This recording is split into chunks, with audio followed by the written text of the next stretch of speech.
Okay, so today I want to talk about the compounding effect of good decisions.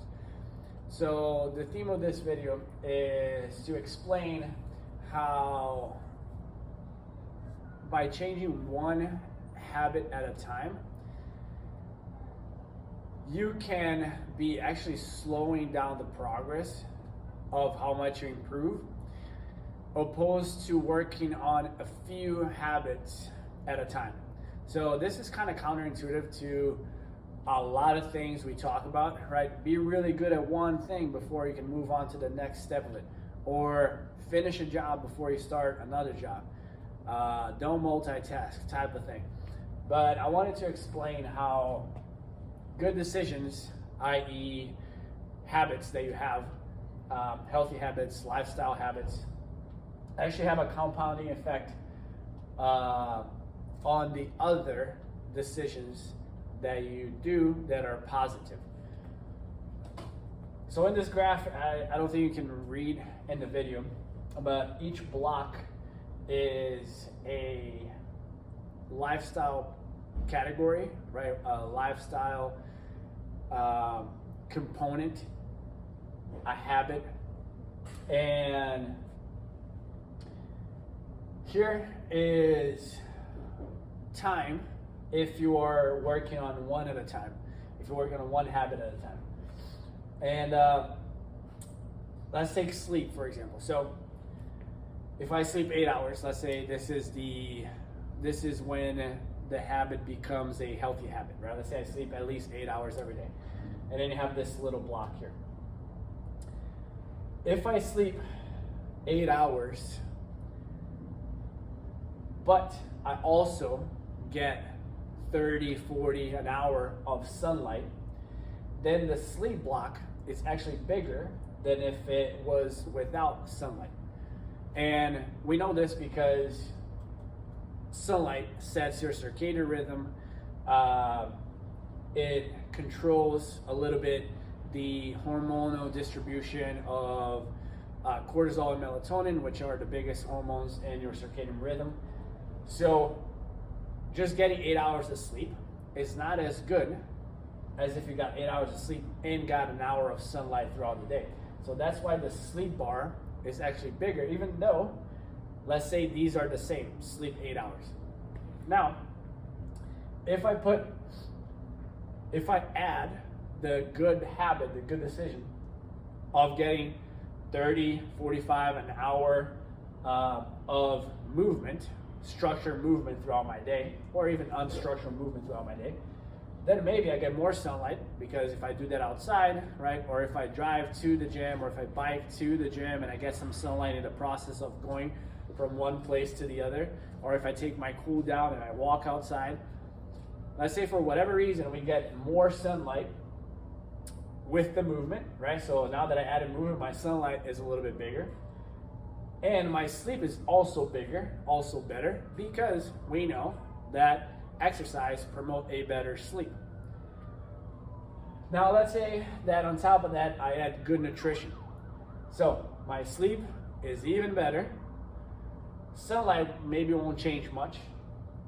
My movement is better because I can get more out of my exercise, and I can recover faster from my exercise. And then I also have the nutrition block. And then let's say that on top of that, I add healthy, positive, supportive relationships. Maybe that improves my nutrition because toxic, negative, abusive relationships kind of tend to impact either how much we eat or the quality of food we eat. We know that when we're sad, going through a breakup, we eat that ice cream, watching a movie, right? Whatever the case may be. So it might improve my nutrition. It might improve my movement. It keeps me motivated. It keeps me more supported and encourages me to get more movement. Maybe it improves sunlight because I can get more hours if we go for a walk, or whatever the case may be. And it definitely improves my sleep, going back to hormones, neurotransmitters, and all the feel-good things that we get from positive, encouraging, supportive relationships. The point that I'm trying to make with this graph is that one habit alone, it doesn't move the bar as much as when I have multiple habits, because they interfere with each other. Here are what I like to call the basic lifestyle habits, right? Breathing, poop, which is mostly your digestion and your food intake, your mindset, movement, water, which is your hydration, sunlight, relationships, knowledge, which is using your brain, stimulating the brain, stimulating neural connections, and sleep. And all these arrows, if you can see, are what lifestyle affects what lifestyle, right? So let's follow here. Sunlight will affect water intake because we sweat more, we get more thirsty when we're out in the sunlight. Sunlight also affects poop, your digestion, right? We know that vitamin D is an important component for a good digestion. Sunlight also affects your sleep. We talked about this. Now let's see what your mindset affects. So your mindset affects your breath. So if we're afraid, if we're anxious, right, our breath is going to be out of control. We're going to be in a more alert state. Our mindset also affects our knowledge. So if we're not in a good mood, we're probably not going to be stimulating our brain activity. So I'm not going to be in the mood to do some puzzles. I'm not going to be in the mood to study. I'm not going to be in the mood to learn something, to read something, if my mindset is affecting me. Mindset also affects relationships, right? This is an obvious one. And so forth, right? Like all these are intertwined. As you can see, they all affect each other.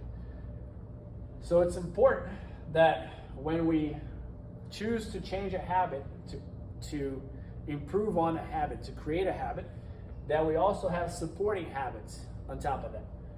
Nutrition might not affect how much sunlight you get throughout the day, right? But sunlight will definitely affect your sleep, will definitely affect your digestion, will definitely affect your movement if you go out for a walk, things like that. The positive effect of each good decision is greater than 100% if it's paired up with something else, right? Let's say sleep will give you a score of 5. But if you sleep in sunlight together, now that sleep gives you a score of 8 or 7 or whatever the case may be, greater than what it was by itself. The narrow-minded pursuit of improving a single habit at a time can lead to setbacks in other areas and is not as effective. We've all heard somebody say something like, well, but I tried eating better for a week or a month and they changed one habit. Or I did join the gym and I go 3 times a week and nothing happened. I tried drinking more water, nothing happened. Whatever the single habit that they've changed. We all heard that because when we try to just change one thing at a time and we only focus on one thing, it might not be as effective because things affect each other. And when we change multiple things, even though they might not be 100%, we'll have a greater compounding effect at the end of it. So how do you choose what to focus on? And this is what this means, right? Bigger bang for your buck. So if I'm already sleeping 7 hours a night, then maybe I don't need to work on just the sleep. Maybe if I improve my sunlight and my movement, my sleep will get improved by this compounding effect. And that way I don't have to worry about the sleep. So the bigger bang for my buck would be get sunlight, since I don't have none. And that improves my sleep. And if I go for a walk, that improves my movement and my mood, my mindset, right? So the biggest bang for your buck, the one that affects the most, that can positively affect the most, and that's different for everybody. Like I said, if you already sleep 7 hours a night, then sleeping might not be the one for you to change. But if you sleep 4 hours a night, then sleep would be the one to focus on.